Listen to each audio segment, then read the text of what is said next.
படிக்கிறது நீ, புக் எடுத்து வைக்கிறது நானு.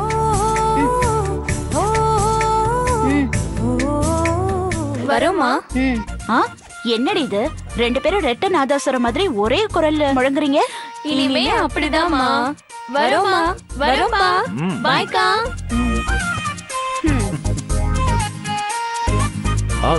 கௌரி, நீ என்னம்மா கோர்ட்டு போல? ஓ சாரி சாரி, நீ மேடம் கிட்ட வேலையை விட்டதையே நான் மறந்துட்டேன். அதுக்காக நான் நாள் கணக்குல எல்லாம் லீவ் எடுக்கலப்பா. சீக்கிரமே கோர்ட்டுக்கு போயிடுவேன். அதுக்காக அடிச்சு புடிச்சிட்டுலாம் ஓட வேணாம். நல்ல நிதானமா ரெஸ்ட் எடுத்துட்டே போ. நல்ல நிதானமா ரெஸ்ட் எடுத்து போறதுக்கு நான் என்ன 400 கிலோமீட்டர் ஓடிட்டே வந்திருக்கேன். ஒரு நாள் கூட வேஸ்ட் பண்ண கூடாதுமா. நான் எதுக்கு சொல்றேன்னா,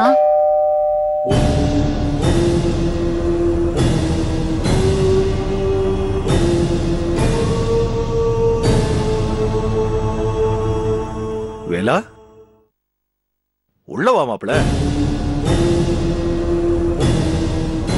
நம்ம வீட்டுக்கு வந்து எதுக்கு பெல் அடிக்கணும்? நேரா உள்ள வர வேண்டியது தானே? என்ன வேல்முருகா, ஏன் முகம்லாம் ஒரு மாதிரியா இருக்கு? திலகா இங்க வந்தாளா? வரலையே. இங்க வரதா உங்ககிட்ட சொல்லிட்டு வந்தாளா? இல்ல, என்ன தேட வேண்டாம்னு லெட்டர் எழுதி வச்சுட்டு போயிருக்கா.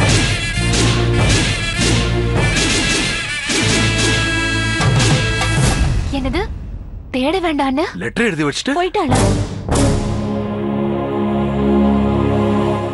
ஆமா மாமா, அங்க வீடே நில குலைஞ்சு போயிருக்கு. பாண்டிய மாத்த உடைஞ்சு போய் உக்காந்துருக்காங்க. ஐயோ தம்பி, அவசரப்பட்டு அவ ஏதாவது பண்ணிக்கிறதுக்குள்ள அவ எங்க போடான்னு தேடுங்கப்பா. அப்பா தனியா தேட போயிருக்காரு.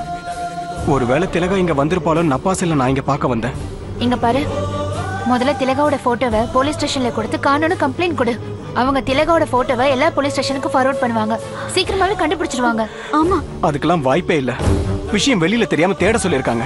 யார் அந்த மாதிரி சொன்னாங்க? பாண்டி மாத்த. ஐயோ, வீட்டு மானம் போகும் கௌரவ போகும்ன்றதெல்லாம் பழைய கதை. வேற வழி இல்ல, நான் தேட போறேன். ஏய் வேலா வேலா, யார் கண்ணு பட்டுச்சோ உங்க தங்கச்சி குடும்பத்துக்கு இடி மேல இடி விழுது. அதான் அன்னக்குடி, எனக்கு ரொம்ப வருத்தமா இருக்கு. இப்ப என்னங்க பண்றது? தங்கதுரை செஞ்ச தப்புக்கு பாவம் திலகா தண்டனை அனுபவிக்கிறான். நிச்சயமா அந்த பாவம் அவனை சும்மாவே விடாது. அப்பா புறப்படுங்கப்பா. நாமளும் நமக்கு தெரிஞ்ச இடத்துல திலகா இருக்காளான்னு பாப்போம். ஆமாமா, உன் அம்மா சொன்ன மாதிரி அவ அவசரத்துல ஏதாவது செஞ்சுக்கிறதுக்குள்ள நாம அவளை தேடி கண்டுபிடிப்போம். வரேம்மா.